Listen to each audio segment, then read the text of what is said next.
മരണ വീട്ടിൽ പോയിരുന്ന് നിലവിളിച്ച് കരയുന്ന പെങ്ങള്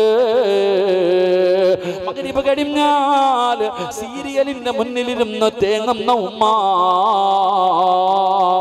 എന്റെ ചെറുപ്പക്കാരാ, ജീവിതത്തിൽ രോഗങ്ങൾ വരുമ്പോൾ, വേദനകൾ വരുമ്പോൾ, കടങ്ങൾ വരുമ്പോൾ, പ്രയാസങ്ങൾ വരുമ്പോ നിലവിളിക്കുന്നവന് എന്തിനാടാ നീ നിലവിളിക്കുന്നത്?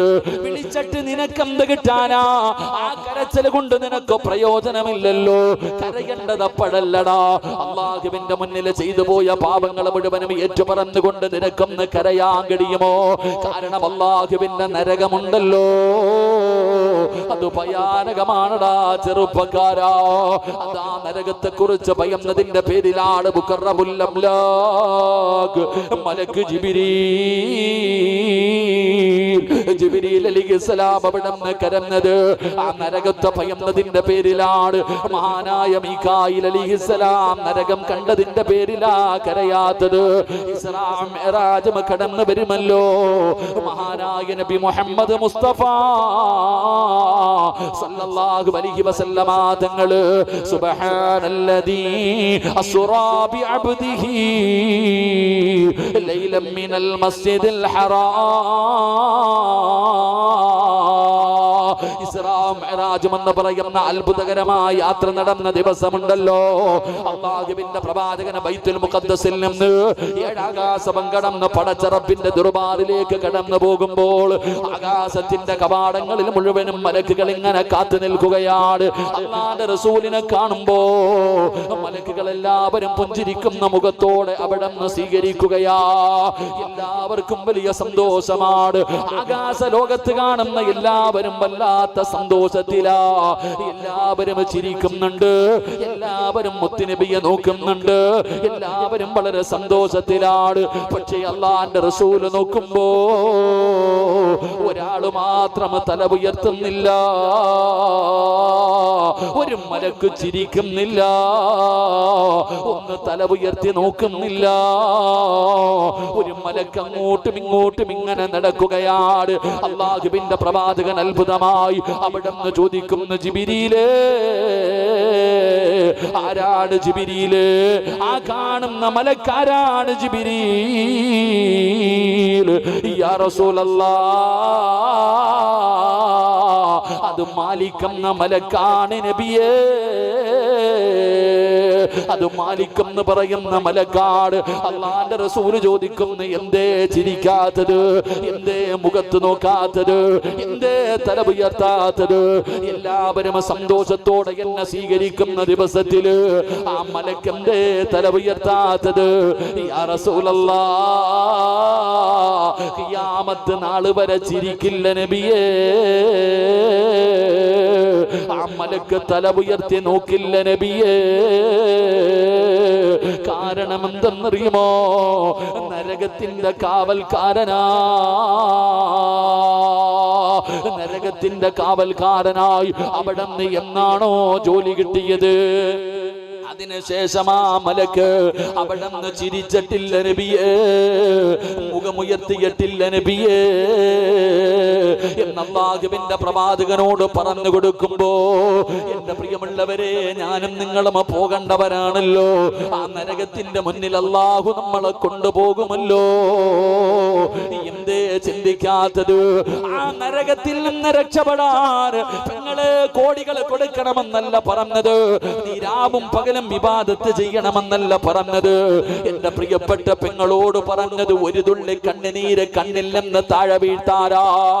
ദുആ ചെയ്യുന്ന സമയത്ത് കരയൂ. ജീവിതത്തിൽ ചെയ്തു കൂട്ടിയ പാപങ്ങളെ കുറിച്ച് നിനക്ക് വല്ല കണക്കവുമുണ്ടോ ഉമ്മ? മുടിയെല്ലാം നരച്ചുപോയി 60 വയസ്സായ നീയും ഇന്നും നന്നായിട്ടില്ലല്ലോ. ഇനി എന്ന് നന്നാകാനാ? എത്ര കുഞ്ഞുങ്ങളുടെ മയ്യത്ത് കണ്ടു. നിന്നെക്കാളും പ്രായം കുറഞ്ഞവരുടെ മയ്യത്ത് കുളിപ്പിച്ചവളല്ലേ നീ? എന്നിട്ടും എന്തേ നിനക്കൊന്ന മരണത്തെ കുറിച്ച് ഓർമ്മയില്ലാത്തത്? നാളെ പടച്ച റബ്ബിന്റെ മുന്നിൽ പോകുന്നതിന് മുമ്പ് ജീവിതത്തിൽ ചെയ്തു കൂട്ടിയ പാപങ്ങൾ മുഴുവനും പടച്ച റബ്ബിന്റെ ദർബാറിലേക്ക് ഏറ്റു പറയണമെന്ന് തോന്നാത്തതെന്തേ ഉമ്മ?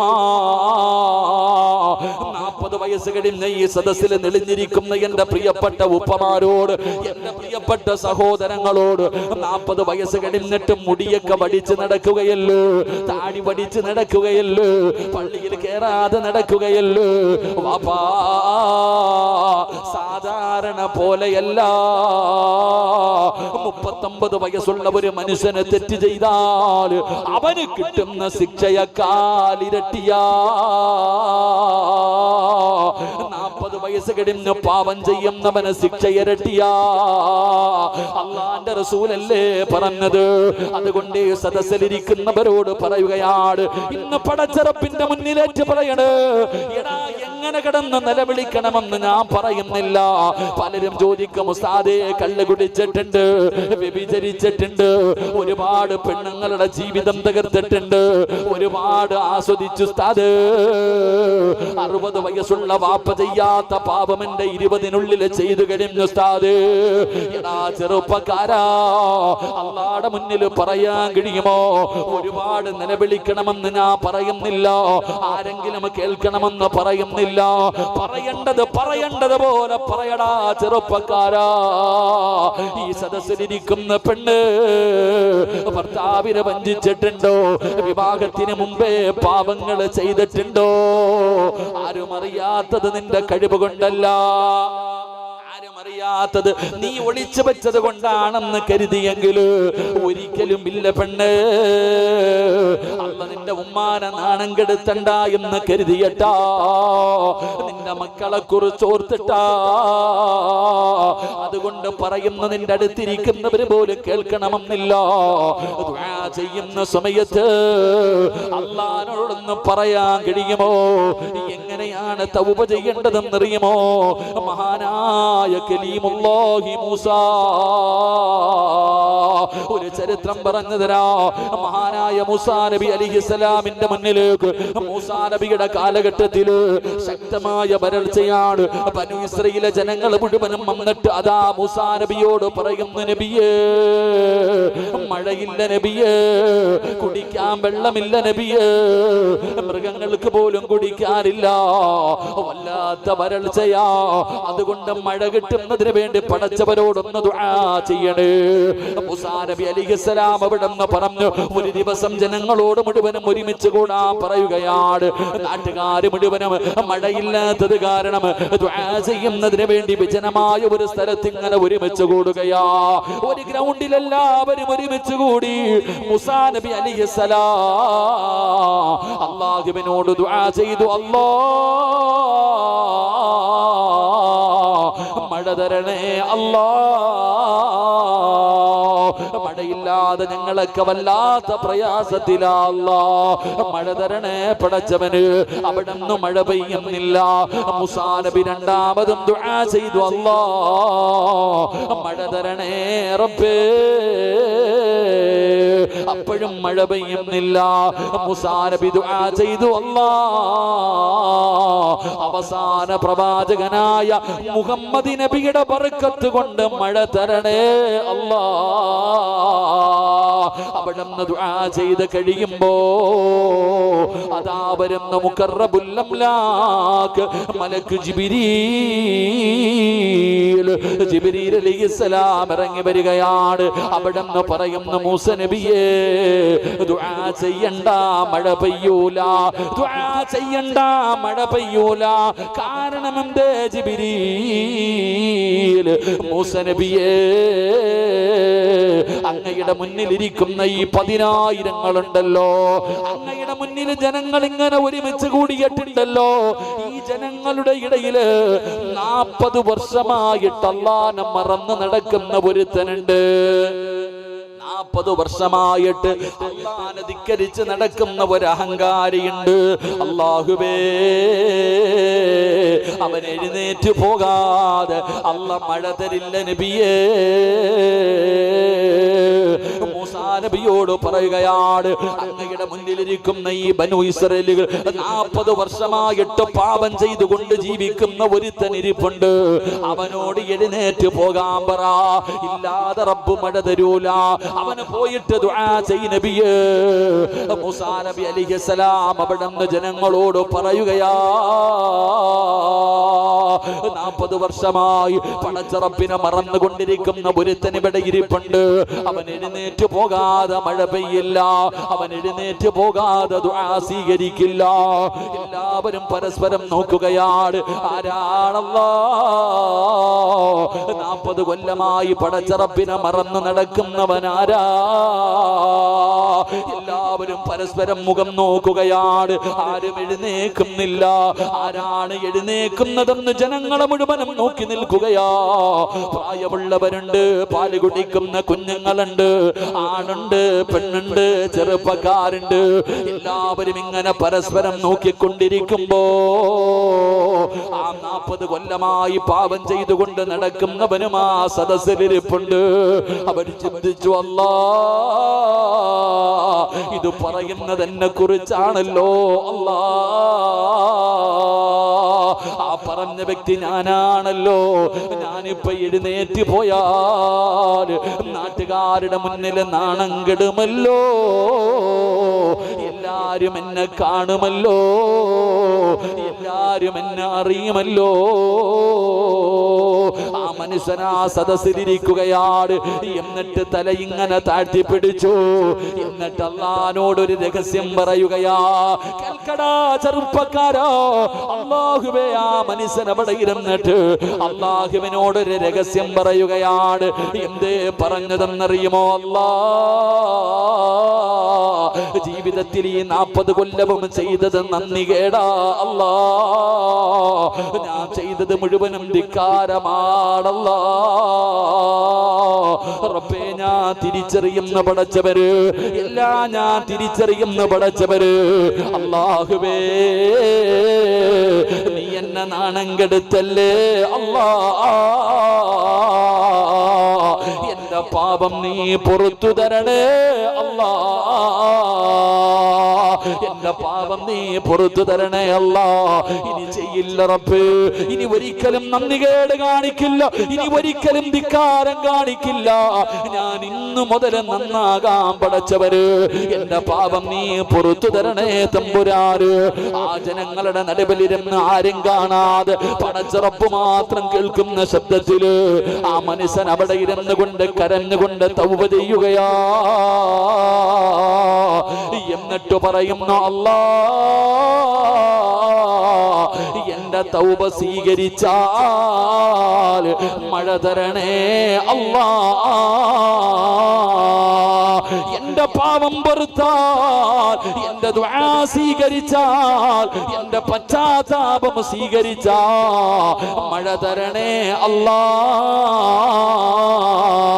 അവിടുന്ന് ദുആ ചെയ്ത് കഴിയുമ്പോ കാർമേഘങ്ങൾ കൂടുകയാണ്, കാർമേഘങ്ങൾ കൂടുകയാണ്. അല്ലാഹുവേ ജനങ്ങൾക്ക് വലിയ സന്തോഷമായി ആകാശത്തിന്റെ വിരിമാറിൽ നിന്ന് മഴത്തുള്ളികൾ ഭൂമിയിലേക്ക് പെയ്തിറങ്ങുകയാണ്. മഴ കിട്ടിയ സന്തോഷത്തിൽ എല്ലാവരും ഓടുമ്പോ മൂസാ നബി ചിന്തിക്കുന്നു, അല്ലാഹ് ഇവിടെ നിന്ന് ആരും എഴുന്നേറ്റ് പോയില്ല, പിന്നെ എങ്ങനെയാണ് മഴ പെയ്തത്? അല്ലാഹുവിനോട് ദുആ ചെയ്തില്ലല്ലോ. അതാ വരുന്ന മുഖറബുൽ അംലാക്ക് മലക്ക് ജിബ്രീൽ അലൈഹിസ്സലാം വന്നു പറഞ്ഞ മറുപടി എന്തെന്നറിയുമോ? മൂസ നബിയേ, 40 കൊല്ലമായി പടച്ച റബ്ബിനെ മറന്നു നടന്ന മനുഷ്യനുണ്ടല്ലോ, അവനെ തൗബ ചെയ്ത സന്തോഷത്തിൽ അല്ലാഹ് മഴ കൊടുത്തതാണ് നബിയേ. ചരിത്രം അവിടെ നിന്ന് പറഞ്ഞു തരുമ്പോ സഹോദരാ, തൗബ എന്ന് പറഞ്ഞാൽ എങ്ങനെയാണോ? പറയേണ്ടതുപോലെ പറഞ്ഞാ മതി. നിലവിളിക്കണമെന്നില്ല, വിളിച്ചു കൂവണമെന്നില്ല, പറയേണ്ടതുപോലെ പറഞ്ഞാ മതി. ആ മനുഷ്യൻ ഇരുന്നിട്ട് അള്ളാഹിനോട് പറഞ്ഞു, പടച്ചോനെ ഇത്രയും കാലം ചെയ്തത് മുഴുവനും തെറ്റ്, ഞാൻ അംഗീകരിക്കുന്നു, നന്ദികേട് തന്നെയാ, അള്ളാഹ് നീ എനിക്ക് പുറത്തുതാ, ഇനി ഞാൻ ചെയ്യൂല. അല്ലാ നീ എനിക്ക് പുറത്തുതാ, ഇനി ഞാൻ ചെയ്യില്ല പടച്ചവനെ. അല്ലാ എന്റെ തൗബ നീ സ്വീകരിച്ചെങ്കിലും മഴ പെയ്യിപ്പിക്കണം. മഴ പെയ്തു. അല്ലാതെ എന്റെ പ്രിയപ്പെട്ടവരെ, തൗബ എന്ന് പറഞ്ഞാൽ വിളിച്ചുകൂവലല്ല, നിലവിളിയല്ല. ചിലരുടെയൊക്കെ ദുആ കണ്ട സങ്കടം തോന്നി ഇങ്ങനെ കിടന്നിട്ട് വിളിക്കുക. മഹാനായ നബിയന റസൂലുള്ളാഹി സ്വല്ലല്ലാഹു അലൈഹി വസല്ലമ തങ്ങൾ നോക്കുമ്പോൾ ഒരു സഹാബി ഇരുന്നിട്ട് ഇങ്ങനെ നിലവിളിച്ചോണ്ട് ദുആ ചെയ്യുക. അല്ലാഹുവേ അല്ലാഹു ഇങ്ങനെ വിളിച്ചു കൂവാ. നബി സല്ലല്ലാഹു അലൈഹി വസല്ലമ തങ്ങൾ പറഞ്ഞ എടാ ചങ്ങാതി, അല്ലാഹ്ക്ക് ചെവി കേൾക്കുന്നു. അള്ളാഹുവിന് ചെവി കേൾക്ക്. നീ എന്താ ഇങ്ങനെ ഇടന്ന് വിളിക്കണം? നീ ചെവി കേൾക്കാത്ത അള്ളാഹനല്ലേ വിളിക്കണത്, ചെവിക്ക് കേൾവിയുള്ള അള്ളാഹിനെ വിളിക്കണം. നീ ഒന്ന് പതുക്കെ വിളിക്കുന്ന നബി മുഹമ്മദ് മുസ്തഫ. അപ്പൊ ദുആ ചെയ്യുന്ന സമയത്ത് കടന്ന് വിളിച്ചു പോവാനും പാടില്ല. എന്നാ പിന്നെ അങ്ങനെ ദുആ ചെയ്യാൻ പാടില്ല. ദുആ ചെയ്യണം എന്ന് പറഞ്ഞാൽ വിളിച്ചു പോവാനും പാടില്ല. ചിലരിന്നിട്ട് ദുആ ചെയ്യണ്ടാവും, കേക്ക് തിന്നുന്ന പോലെ, എന്തോ ചൂടുള്ള സാധനം തിന്നെ, കപ്പലണ്ടി തിന്നുന്ന പോലെ, ഇങ്ങനെ വാ മാത്രം. അങ്ങനെയല്ല. ദുആ എന്ന് പറഞ്ഞാൽ ഒരുപാട് ശബ്ദം കുറയാനും പാടില്ല, ഒരുപാട് ശബ്ദം കൂടാനും പാടില്ല. രണ്ടിന്റെയും മധ്യം. ശബ്ദം കൂടിയാലും ശബ്ദം കുറഞ്ഞാലും ഇഖ്ലാസ് നഷ്ടപ്പെട്ടു പോകും. അല്ലാഹു ഈമാൻ തരുമാറാകട്ടെ. അല്ലാഹു ഈമാൻ തരുമാറാകട്ടെ. അതുകൊണ്ട് എൻ്റെ പ്രിയമുള്ള സഹോദരങ്ങളെ, സഹോദരിമാരെ, അള്ളാഹുവിൻ്റെ മുന്നിൽ ജീവിതത്തിൽ ചെയ്തു പോയതൊക്കെ ഓർത്തൊന്ന് കരയാൻ പറ്റണം. ഇടയ്ക്കിടയ്ക്കൊന്ന് ഓർക്കണം. ആമിന, പള്ളിക്കാട്ടി കൊണ്ട് നിന്നെ കുഴിച്ചിട്ടാ നിന്റെ ഭർത്താവ് വരുവോ? നിന്റെ ഇക്ക വരുവോ? നിന്റെ മക്കള് വരുവോ? കോടിക്കണക്കിന് ഉണ്ടാക്കി വെച്ച വീട് പോയല്ലോ അല്ലാ, മണ്ണിനകത്ത് കിടക്കണമല്ലോ അല്ലാ. എന്ത് ചെയ്യും റബ്ബേ? ഇന്നത്തെ രാത്രി ഞാൻ മരിച്ചുപോയാ അല്ലാ, എന്നെ എന്ത് ചെയ്യും? ഞാൻ അള്ളാനോട് എന്തു പറയും? രാത്രി കിടക്കുമ്പോ ബോധം നിനക്കുണ്ടാകണം. ഓരോ മനുഷ്യൻ രാത്രി കിടക്കുന്ന സമയത്ത് ചിന്തിക്കണം. ഭാര്യയും ഭർത്താവും കിടക്കുന്ന സമയം പരസ്പരം പൊരുത്തം ചോദിച്ചിട്ട് വേണം കിടന്നുറങ്ങാൻ. അള്ളാഹു ഭാഗ്യം തരുമാറാകട്ടെ. ജീവിതത്തിൽ ഭർത്താവ് ഭാര്യയോട് പൊരുത്തം ചോദിക്കണ ഏതെങ്കിലും ഭർത്താക്കന്മാരുണ്ടെങ്കിൽ എന്ന് കൈപൊക്കിക്ക്. രാത്രി കിടക്കുമ്പോ 3 പേരുണ്ട്. അള്ളാഹു ഒരു 3 പേർക്കും സ്വർഗം കൊടുക്കുമാറാകട്ടെ. താത്താമാര് ഭർത്താവിനോട് പൊരുത്തം ചോദിക്കണ ഏതെങ്കിലും ഒരു ആമിനുണ്ട് കൈപൊക്കിക്ക്. ഏതെങ്കിലും ഒരു പെണ്ണ്, അവിടെയും 3 എണ്ണം ഉണ്ട്. അള്ളാഹു 3നും സ്വർഗം കൊടുക്കുമാറാകട്ടെ. ഇത്രയേ ഉള്ളൂ. സ്വന്തം ഭാര്യയോട് പോലും പൊരുത്തം ചോദിക്കാത്ത നീന്റെ അവസ്ഥ അലിച്ചിക്ക്. മരിച്ചുപോയാ നീ എന്ത് ചെയ്യും? മരിച്ചുപോയാ നീ എന്ത് ചെയ്യും? പൊരുത്തം ചോദിക്കണമല്ലോ. ദേഷ്യം കെട്ട് കുടുംബത്തേക്ക് അവളെ വാപ്പാക്കി വിളിക്കും, ഉമ്മാക്കി വിളിക്കും, അങ്ങനെ തൊറ്റ വിളിക്കും, മറിച്ചവളെ എന്ന് വിളിക്കും, എന്തെല്ലാം പറയുന്നവളെ. വീട്ടിലെ വേലക്കാരിക്ക് കൊടുക്കുന്ന പരിഗണന പോലും നീ നിന്റെ ഭാര്യയ്ക്ക് കൊടുക്കാതെ മാനസികമായി 15ഉം 20ഉം കൊല്ലം കൊണ്ട് പീഡിപ്പിച്ചുകൊണ്ടിരിക്കുക ആ പാവത്തിനെ. എന്നിട്ട് പൊരുത്തം ചോദിക്കാൻ, പിന്നെ ഓളോട് പൊരുത്തം ചോദിക്കാനല്ലേ, വേറെ പണിയില്ല. അതാ ആണുങ്ങൾ പറയാറുണ്ട്, ഭർത്താവിന്റെ പൊരുത്തം ഉണ്ടെങ്കിലേ ഭാര്യക്ക് സ്വർഗത്തിൽ പോകാൻ പറ്റൂ. ഇല്ലേ? ആരാ പറയണത്? പേവെള്ളം അടിച്ചിറക്കണം മുതുകുടിയൻ. സ്വന്തം പെണ്ണുമ്പിള്ളയ്ക്ക് ചെലവിന് കൊടുക്കാത്ത, പള്ളിയുടെ വെള്ളിയാഴ്ച പോലും പള്ളിയുടെ പടി കയറ്റാത്തവനാ പോയി എന്നിട്ട് പറയണത്, കേക്കടി എങ്ങാനും പ്രസംഗിച്ച കേട്ടോ, എന്റെ പൊരുത്തം ഉണ്ടെങ്കിലേ നിനക്ക് സ്വർഗത്തിൽ പോകാൻ പറ്റൂ. പിന്നെ അള്ളാഹു നമുക്ക് ഈമാൻ തരുമാറാകട്ടെ. താത്ത, നിന്റെ ഭർത്താവിന്റെ പൊരുത്തമുണ്ടെങ്കിലേ നിനക്ക് സ്വർഗത്തിൽ പോകാൻ പറ്റൂ. പക്ഷെ ഓന് പോകണമെങ്കിൽ നിന്റെ പൊരുത്തവും വേണം. അല്ലാ എന്താ ഒരു പാലം മാത്രമില്ലല്ലോ, ഒരു പാല വിട്ട് അങ്ങോട്ടും ഇങ്ങോട്ടും പോണമല്ലോ. നാട് മുഴുവനും കയറി പെണ്ണ് കെട്ടിയിട്ടുണ്ട്, 2-3 എണ്ണത്തിനെ കെട്ടിയിട്ടിട്ടുണ്ട്. ഇങ്ങനെ കെട്ടിയിട്ടിട്ട് വല്ലപ്പോഴും പോവാ, അസ്സലാമു അലൈക്കും, 2 കിലോ അരിയും 1 കിലോ പഞ്ചാരയായിട്ട് പോയിട്ട് തലയും കാണിച്ചിട്ട് വരുന്ന മഹാന്മാർ. ഒരു സഹോദരി വിളിച്ചിട്ട് കരയ, ഉസ്താദേ ഇന്നത്തെ വയലിൽ നിങ്ങൾ പ്രസംഗിക്കണം കേട്ടാ, ഇന്നത്തെ വയലിൽ നിങ്ങൾ പ്രസംഗിക്കണം. ഞാൻ 7 മാസം ഗർഭിണിയാ, എനിക്ക് 3.5 വയസ്സുള്ള ഒരു മകളുണ്ട്. പനി പിടിച്ച് കിടന്നിട്ട് ഒരു 500 രൂപ ഹോസ്പിറ്റലിൽ കൊണ്ടുപോകാൻ തരുന്നില്ല. അവനാ ഇവിടെ കാരുണ്യ പ്രവർത്തനത്തിന് മുമ്പന്തി നിൽക്കണേന്നൊന്ന് പറഞ്ഞേക്കാൻ. 4 ചൂക്ക് ചങ്ങായി, നാട്ടുകാർക്ക് മുഴുവനും കൊടുക്കാൻ നടക്കുന്നവൻ സ്വന്തം ഭാര്യയ്ക്ക്, സ്വന്തം മകൾക്ക്, 3.5 വയസ്സുള്ള മകൾക്ക് പനി പിടിച്ച് കിടന്നിട്ട് ഒരു മരുന്ന് വാങ്ങാൻ പൈസ എടുക്കാത്തവനാ നാട്ടുകാർക്ക് നന്നാക്കാൻ നടക്കുന്നത്. അള്ളാഹു അവനെ ഹിദായത്തോട് അനുഗ്രഹിക്കുമാറാകട്ടെ. 4 ചിക്ക നാട് മുഴുവനും കിട്ടിയടക്കാം. എന്റെ പെങ്ങളെ, നിന്റെ ഭർത്താവിന്റെ പൊരുത്തുണ്ടെങ്കിൽ നിനക്കും സ്വർഗത്തിൽ പോകാം. തിരിച്ചും അങ്ങനെയൊക്കെ തന്നെയാണ്. അള്ളാഹു നമുക്ക് ഈമാൻ തരുമാറാകട്ടെ. അള്ളാഹ് ഈമാൻ തരുമാറാകട്ടെ. അതിനൊക്കെ എവിടെ സമയം? അതൊന്നും പറയരുത്. കുടുംബജീവിതം അങ്ങനെയുള്ള കാര്യങ്ങളെ കുറിച്ച് പറയുന്നത് തന്നെ എല്ലാവർക്കും കുടുംബ വഴക്കുകളും ബഹളങ്ങളൊക്കെ വല്ലാതെ വർദ്ധിച്ചുകൊണ്ടിരിക്കുക. തല്ലും എന്തെല്ലാം വിഷയങ്ങൾ. ഇന്നത്തെ പെൺകുട്ടികളുടെ ജീവിതമൊക്കെ വളരെ പ്രയാസകരമായ രീതിയിൽ കുടുംബജീവിതത്തിന്റെ മഹത്വവും പവിത്രതയും നമ്മളിൽ പലരും മനസ്സിലാക്കുന്നില്ല എന്നുള്ളതാ. അള്ളാഹു നമുക്ക് സമാധാനമുള്ള ഒരു ജീവിതം നൽകി അനുഗ്രഹിക്കുമാറാകട്ടെ.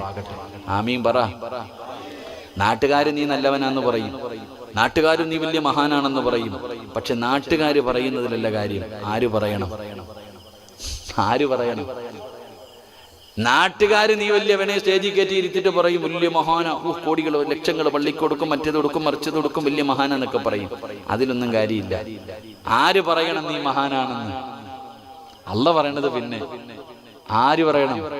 നിന്റെ ഭാര്യ പറയണം. നിന്റെ ഭാര്യക്ക് മാർക്ക്, നിന്റെ ഭർത്താവിന് ഭാര്യ മാർക്കിടുന്നത്. ആമിന പറയണം നീ നല്ലവനാണ്. കാരണം നിന്റെ രഹസ്യവും പരസ്യവും എല്ലാം അറിയുന്നത് ആമിനയ്ക്കല്ലേ. നിന്റെ സർവ്വകാര്യങ്ങളും അറിയുന്നത് നിന്റെ ഭാര്യക്ക. മഹാനായ നബി മുഹമ്മദ് മുസ്തഫ സല്ലല്ലാഹു അലൈഹി വസല്ലമ തങ്ങളുടെ ജനാസ കബറടക്കിയിട്ട് അവിടുത്തെ മുത്തുനബിയുടെ റൗളയിൽ കൊണ്ട് കബറടക്കിയിട്ട് തിരിച്ചു വരുമ്പോ ആരോ ചോദിച്ചു, ആയിഷ നിന്റെ ഭർത്താവ് എങ്ങനെ ഉണ്ടായിരുന്നു? കാന ഖുൽഖുഹു ഖുർആൻ, എന്റെ ഭർത്താവ് ഖുർആനായിരുന്നു. നിന്നെ കാണാൻ പെണ്ണുപിള്ള പറയും മനുഷ്യൻ പോയി കിട്ടിയല്ലോ, അൽഹംദുലില്ലാ. അതാ പോയി കിട്ടിയല്ലോ. ചില പെണ്ണുങ്ങൾക്ക് ഭർത്താവ് വീട്ടിലേക്ക് വരുന്നു എന്ന് പറയുമ്പോ തന്നെ ടെൻഷനാ. ഗൾഫിൽ നിന്ന് വരുന്നെന്ന് വിളിച്ചു പറയുമ്പോഴേ പണ്ടങ്ങനെയല്ല സന്തോഷമായിരുന്നു, ഇപ്പൊ വരുന്നെന്ന് പറയുമ്പോ തന്നെ ടെൻഷനാ. പിന്നെ ചില ചെറുപ്പക്കാർക്ക് വീട്ടിലോട്ട് പോകുന്ന കാര്യം പറയുമ്പോ തന്നെ ടെൻഷനാ. അള്ളാഹു ഈമാൻ തരുമാറാകട്ടെ, അള്ളാഹു നമുക്ക് നല്ല ജീവിതം തരുമാറാകട്ടെ. അതിന്റെ കാരണം എന്തെന്നറിയോ? ചെറുപ്പക്കാർ ചോദിക്കുക, എന്തിനാ ഉസ്താദെ പെണ്ണ് കെട്ടണേ? എന്തിനാടാ മക്കളെ പെണ്ണ് കെട്ടണേ? എന്തിനാ പെണ്ണ് കെട്ടണേ? നല്ല കുടുംബജീവിതം നയിക്കാം. പിന്നെ വേറെന്താ? എന്തിനാ പെണ്ണ് കെട്ടണേ? ഹാപ്പി ആയിട്ട് ചുമ്മാ. ഉസ്താദ് എന്തൊരു സുഖമെന്നറിയോ? എവിടെ വേണമെങ്കിലും പോകാം, കൂട്ടുകാരുടെ കൂടെ എവിടെ വേണമെങ്കിലും പോകാം, അടിച്ച് പൊളിച്ച് നടക്കാം, ആരും ചോദിക്കാനും പറയാനൊന്നുമില്ല. രാത്രി 12 മണിയെങ്കിൽ 12 വീട്ടിൽ കയറി പോകാം, വല്ല ചോദ്യമുണ്ടോ? പിന്നെ ഞങ്ങളുടെ മലപ്പുറം ജില്ലയിലാണെങ്കിൽ എപ്പോൾ നോക്കിയാലും രാവിലെ ഒന്നും കളിയില്ല, രാത്രിയാണ് കളി മൊത്തം, സുബഹി വരെ കളി. ഈ അടുത്ത് ഇങ്ങനെ വണ്ടിയിൽ വരുമ്പോൾ എവിടെ ഒരു സ്ഥലത്ത് കണ്ട്, ഒരു സ്ഥലത്ത് 2 പെണ്ണുങ്ങളും 6 ചെറുപ്പക്കാരും രാത്രി. അതിന്റെ പേരെന്താപ്പാ? എന്തൊരു സ്റ്റേഡിയത്തിന് എന്തോ പറയത്തില്ലേ? ടർഫ്. അതന്നെ, സർഫ് തന്നെ, പതക്കല. അതിനകത്ത് രാത്രി എവിടുന്നോ വഴുതു കഴിഞ്ഞ് വരും. അപ്പൊ അത്ഭുതത്തോടെ. അപ്പൊ നമ്മുടെ കൂടെ വന്ന ചെറുക്കൻ പറഞ്ഞു അത് കോച്ചായിരിക്കും 2 ടീമിനും. നരച്ചയ്ക്ക് പെണ്ണുങ്ങൾ വരെ ഉറക്കുന്നില്ല രാത്രി. എന്റെ പ്രിയപ്പെട്ടവരെ, ഇന്നത്തെ ജീവിതം ഇങ്ങനെ ആയിപ്പോയില്ലേ? കുടുംബ വഴക്കുകൾ വല്ലാതെ കൂടിക്കൊണ്ടിരിക്കുക. അപ്പൊ ഇങ്ങനെ അടുത്തൊരു മസ്ലഹത്ത്, ഭാര്യയും ഭർത്താവും വഴക്ക്, ഇങ്ങനെ ബഹളം. അപ്പൊ ഇങ്ങനെ സംസാരിച്ചോണ്ടിരിക്കുമ്പോ ആ ഭാര്യ പറഞ്ഞ എനിക്ക് ഇപ്പോഴും ഓർമ്മയുണ്ട്, എന്റെ ഭർത്താവിന് എന്നോട് ഒരു സ്നേഹവും ഇല്ല ഉസ്താദ്. എന്റെ ഭർത്താവിന് എന്നോട് യാതൊരു സ്നേഹവുമില്ല. അദ്ദേഹത്തിന്റെ കയ്യിലിരിക്കുന്ന ഫോണായി ജനിച്ചാൽ മതിയായിരുന്നു. അല്ലാഹു ഈമാൻ തരുമാറാകട്ടെ. എന്താ പറഞ്ഞേ? നിങ്ങളുടെ ഭാര്യമാര് പറയുന്നത് എന്തെന്നറിയോ? എന്റെ ഭർത്താവിന്റെ കയ്യിലിരിക്കണ ഫോണായാ മതിയായിരുന്നു. എനിക്കിങ്ങനെ കോമഡിയായി. ഞാൻ ചോദിച്ചു, എന്തേ താത്ത നിങ്ങൾ അങ്ങനെ പറഞ്ഞേ? കക്കൂസി പോകുമ്പോ വഴി ഇതും കൊണ്ടാ നടക്കണേന്ന്. സുബ്ഹാനല്ലാഹ്. ബാത്റൂമിൽ പോകുന്ന സമയത്ത് പോലും ഇതിങ്ങനെ ചുമന്നോണ്ടാ നടക്കണേ. എത്ര ലോക്കെന്നറിയോ? ലോക്കറൊന്നും അല്ല ലോക്ക്. ഇവിടെ ഇത്രയും ഓരോ മനുഷ്യന്റെ മൊബൈലിലെ ലോക്ക്, സെൻട്രൽ ലോക്ക്, എത്ര ലോക്കെന്നറിയോ? തുറക്കണമെങ്കിൽ ലോക്ക്, ഗാലറിക്കാണെങ്കിൽ ലോക്ക്, ഫേസ്ബുക്കിൽ വാട്സപ്പിൽ കയറണമെങ്കിൽ അടുത്ത ലോക്ക്. ഇത്രയും വലിയ ലോക്ക് ഇവിടുത്തെ ബാങ്കിലുണ്ടോ? നരിച്ചിക്ക് ഭർത്താവിന്റെ ലോക്ക് ഭാര്യയ്ക്ക് അറിയത്തില്ല, ഭാര്യയുടെ ലോക്ക് ഭർത്താവിന് അറിയത്തില്ല. 2 പേരിൽ ലോക്കിട്ട ജീവിതമാ. ചുമ്മാതല്ല അല്ല നിന്റെ ജീവിതത്തിൽ ലോക്കയിട്ടത്. അള്ളാഹു കാത്തിരക്ഷിക്കുമാറാകട്ടെ. എന്തിനപ്പം ഇങ്ങനെ ലോക്കിടുന്നേ? എന്തിനാ ലോക്കിടുന്നേ? ഭർത്താവിന് കാണാൻ പാടില്ലാത്ത എന്തോ നിന്റെ മൊബൈലിൽ ഉള്ളത് കൊണ്ടല്ലേ നീ ലോക്കിട്ട് വെച്ചിരിക്കുന്നത്. ധൈര്യമായിട്ടുണ്ടെങ്കിൽ നീ എന്തിനു ലോക്കിടുന്ന? കള്ളം കൊണ്ടുപോയാ കൊണ്ടുപോട്ടെ, കള്ളം കൊണ്ടുപോയാ കൊണ്ടുപോകട്ടെ. ഉസ്താദെ, മക്കൾ എടുത്തിട്ട് ഗെയിം കളിക്കും, ഗെയിം ഡിലീറ്റ് ചെയ്ത് കളയണം, ഭർത്താവിന്റെ ഫോൺ ഭാര്യയ്ക്കും കൊടുക്കാറില്ല, ഭാര്യയുടെ ഫോൺ ഭർത്താവിനും കൊടുക്കാറില്ല. 2 പേരും കിടപ്പുറയിൽ വന്ന് കിടന്നിട്ട് അങ്ങോട്ടും ഇങ്ങോട്ടും തിരിഞ്ഞടന്നിട്ട് ചാറ്റിങ്. അല്ലാഹു അലം. അല്ലാഹു ഈമാൻ തരുമാറാകട്ടെ. എന്റെ പ്രിയപ്പെട്ട ഭർത്താക്കന്മാരോട് പറയുന്നു, നിങ്ങളുടെ ജീവിതത്തിൽ സന്തോഷം വേണോ? നിങ്ങളുടെ ജീവിതത്തിൽ സന്തോഷം വേണോ? ഞാൻ പറയുന്ന ഒരു കാര്യം ചെയ്താൽ മതി. അള്ളാഹു ഭാഗ്യം തരുമാറാകട്ടെ. ഒന്ന് ചെയ്തൂടെ? വേണോ വേണ്ടേ? അതോ ഇങ്ങനെ കെട്ടിയ പെണ്ണിനെ അനുഭവിച്ചിങ്ങനെ അല്ലാ എന്ന് പറഞ്ഞുകൊണ്ടിരുന്നാ മതിയോ? ജീവിതത്തിൽ സന്തോഷം കിട്ടണമെങ്കിൽ ഞാൻ പറയുന്ന ഒരു കാര്യം 3 ദിവസം ചെയ്തു നോക്ക്. അള്ളാഹു ഭാഗ്യം തരുമാറാകട്ടെ. ചെയ്യുമോ? എല്ലാ പെണ്ണുങ്ങളുടെയും ഏറ്റവും വലിയ പരാതി, ഞാൻ പറയുന്നത് എൻ്റെ ഭർത്താവ് കേൾക്കുന്നില്ല എന്നുള്ളതാണ്. എനിക്ക് എന്താ പറയേണ്ടത് എന്ന് പോലും എൻ്റെ ഭർത്താവ് കേൾക്കണില്ല. നിങ്ങൾക്ക് ആർക്കെങ്കിലും സമാധാനം വേണമെങ്കിൽ ഇത് ബുഖാരിയിലും മുസ്ലിമിലും ഉള്ള ഹദീസ് അല്ല. അത് ഞാൻ പറഞ്ഞേക്കാം. ഇത് ഹദീസ് അല്ല, എൻ്റെ ഒരു അഭിപ്രായമാണ്. നിങ്ങൾക്ക് ആർക്കെങ്കിലും സമാധാനം കിട്ടണമെങ്കിൽ നിങ്ങളുടെ വീട്ടിൽ കയറുന്ന സമയത്ത് നിങ്ങളുടെ ഫോൺ ഓഫാക്കി വെച്ചാൽ മതി. രാവിലെ മുതൽ വൈകുന്നേരം വരെ ജോലി ചെയ്തു, നീ നിന്റെ വീട്ടിലേക്ക് കയറുന്നതിന് മുമ്പ് ആരെ വേണമെങ്കിലും നീ വിളിച്ചോ, വീടിന്റെ പുറത്ത് നിന്ന്. നീ എത്ര മണിക്കൂർ വേണമെങ്കിലും സംസാരിച്ചോ, കുഴപ്പമില്ല. വിളിക്കാനുള്ളവരെ മുഴുവനും നീ നിന്റെ വീടിന്റെ പുറത്തു നിന്ന് വിളിച്ചോണം, ഗേറ്റിന് പുറത്ത്. വിളിച്ച് തീർന്നതിന് ശേഷം ഈ ഫോൺ ഒരു 10 മിനിറ്റ് ഓഫാക്കി വെച്ചാൽ മതി. വീടിന്റെ അകത്തേക്ക് കയറുമ്പോൾ നിന്റെ ഫോൺ ഓഫാക്കി വെച്ചിട്ട് നീ വീടിനകത്ത് കയറി ചെല്ലണം. ഭാര്യ അവിടെ നിൽക്കുന്നുണ്ടാകും. ഇക്ക കുളിക്കാൻ വെള്ളം എടുക്കട്ടെ, വേണ്ട. ഭക്ഷണം എടുക്കട്ടെ, വേണ്ട. ഡ്രസ്സ് എടുക്കട്ടെ, വേണ്ട. നീങ്ങുക ഇവിടെ ഇരിക്കുക 2 മിനിറ്റ് എൻ്റെ അടുത്തിരിക്കുക. നിനക്ക് സുഖമാണോ? നീ ഭക്ഷണം കഴിച്ചോ? ഇത് മതി. ഒരു 10 മിനിറ്റ്, അതും 10 മിനിറ്റ് ഇരിക്കണ്ട. ഈ സാധനം ഓഫാക്കി വെച്ചിട്ട് നിന്റെ ഐഷായെ വിളിച്ച് അടുത്തിരുത്തിയിട്ട്, മോളെ നിനക്ക് സുഖമാണോ എന്ന് ചോദിച്ചാൽ മതി. നീ വല്ലതും കഴിച്ചോ? അൽഹംദുലില്ലാഹ് സുഖമല്ലേ, എന്തുണ്ട് വിശേഷം? ഈ 3 വാചകം മതി. നിന്റെ ഭാര്യയുടെ മുഖത്ത് നോക്ക്. ഈ 3 വാക്കുകൾ നീ ചോദിക്കണം. എന്നിട്ട് നിന്റെ ഭാര്യയുടെ മുഖത്ത് നോക്കണം. ഇടി വെട്ടിയതുപോലെ ഇരിക്കും അവള്. കാരണം എന്താ? ലോകത്ത് ആദ്യത്തെ സംഭവം. ഇന്ന് വരെ കെട്ടിയാന്നത് പോലും ചോദിച്ചിട്ടില്ല, കല്യാണം കഴിഞ്ഞതിന്റെ അന്ന് പോലും ചോദിച്ചിട്ടില്ല. എന്റെ ഭർത്താവ് 25 കൊല്ലത്തിന് ശേഷം എന്നോട് ചോദിക്കാൻ എനിക്ക് സുഖമാണോ, ഞാൻ ഭക്ഷണം കഴിച്ചോ, എന്താ റാഹത്തല്ലേ, അൽഹംദുലില്ലാഹ്. ആ 10 മിനിറ്റ് നീ ഓഫാക്കി വെച്ചിട്ട് രാത്രി മുഴുവനും ഇതിനകത്ത് കുത്തിയാലും നിന്റെ പെണ്ണുമ്പിള്ള ഒന്നും പറയില്ല. അന്ന് രാത്രി മുഴുവനും നീ മൊബൈലും കൊണ്ട് നടന്നാലും നിന്റെ ഭാര്യ ഒന്നും പറയില്ല. കാരണം അൽഹംദുലില്ലാഹ് അവൾക്ക് സമാധാനമായി. അങ്ങനെ ഒരു 5 മിനിറ്റ് നമ്മുടെ വീട്ടിൽ ഇല്ലാത്തത് കൊണ്ടാ ഇന്നും ജീവിതം ഇങ്ങനെ തമ്മിത്തല്ലി തീർക്കുന്നത്. അള്ളാഹു കാത്തിരക്ഷിക്കുമാറാകട്ടെ. ഇൻഷാ അല്ലാഹ് അള്ളാഹു ഭാഗ്യം തരുമാറാകട്ടെ. നല്ല കാര്യല്ലേ? ഒന്ന് ചെയ്തു നോക്കിക്കൂടെ? ഒന്ന് കൈവക്കിക്കേ, ചെയ്യാന്നുള്ള വരി. ഇൻഷാ അല്ലാഹ്. എന്റെ ഫോൺ എങ്ങനെ താഴ്ത്തി വെക്കും ഉസ്താദെ? 1 മിനിറ്റ് ഓഫാക്കാൻ പറ്റൂലല്ലോ അല്ലേ? 1 മിനിറ്റ്. ഉണ്ണിയൊക്കെ വന്നിട്ടുണ്ടോ? എല്ലാരും ഉണ്ടല്ലോ.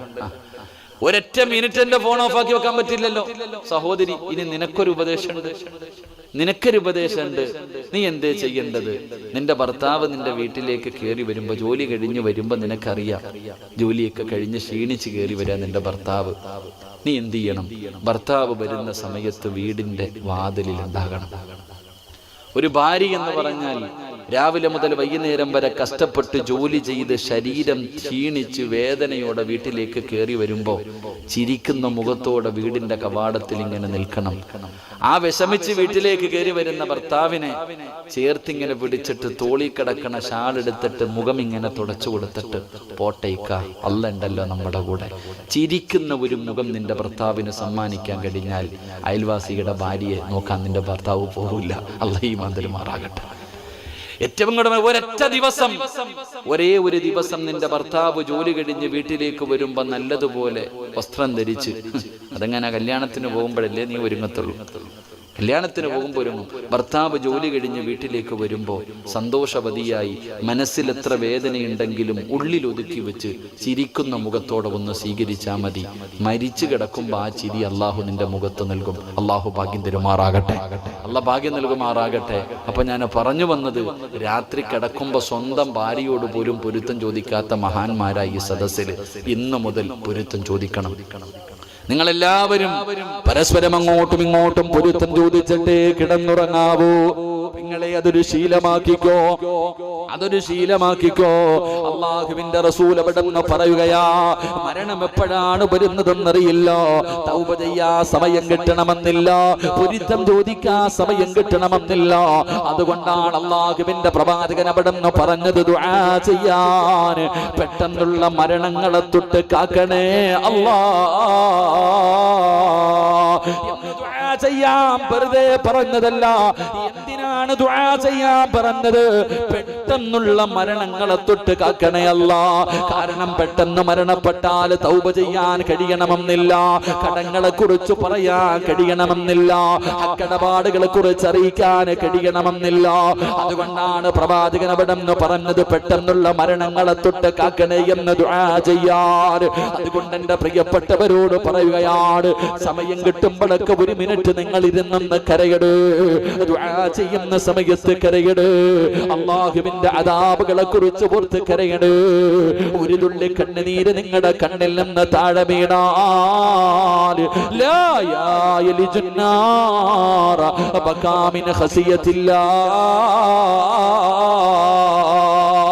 അല്ലാഹുവിന്റെ അദാബുകൾ കൊണ്ട് നിറച്ച ഭയാനകമായ നരകമുണ്ടല്ലോ, ആ നരകത്തിൽ നിന്ന് അല്ലാഹു നിനക്ക് മോചനം തരുമെന്ന് നബി മുഹമ്മദ് മുസ്തഫ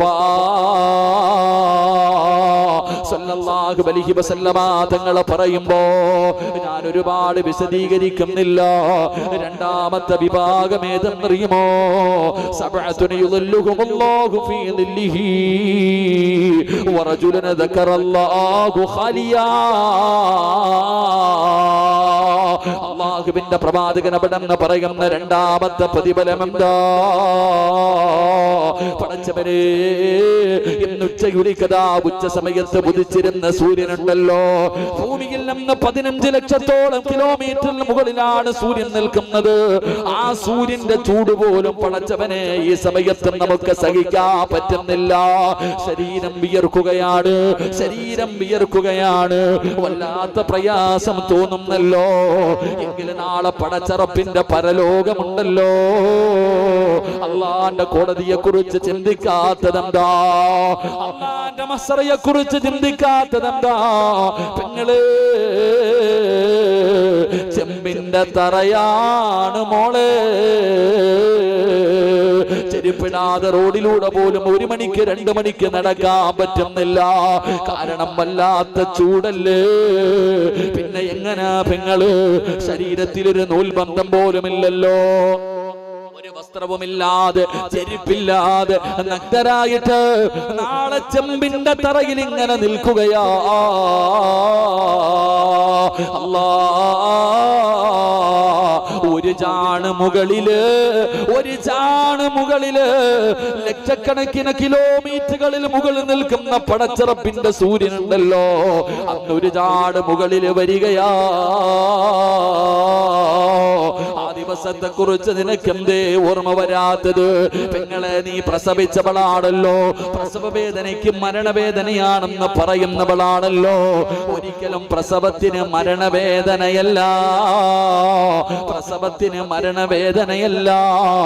മരണവേദനയുടെ ഒരംശം മാത്രമാണ് പ്രസവ വേദന. അല്ലാ, എങ്കിലും ആ പ്രസവിച്ച സമയത്ത് നിലവിളിച്ചതൊക്കെ നീ മറന്നുപോയോ?